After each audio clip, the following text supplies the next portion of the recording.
Quick video of the Yakima Overhaul HD bed rack on my Toyota Tacoma.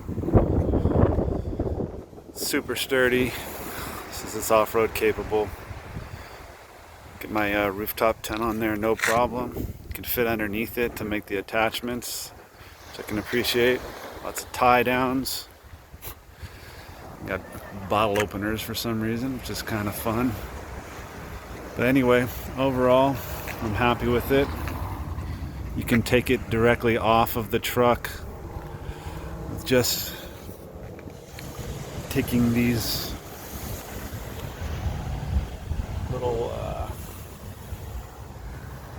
quick release locked Yakima locks, and you could take the whole thing off in two separate pieces if you don't want to run it on there all the time. You're good. But overall, I'm happy with it. My 2020 Tacoma. You kind of see the attachments. They attach to the Tacoma rack, the side rails. You can still fit your tie downs. Anyway, not bad.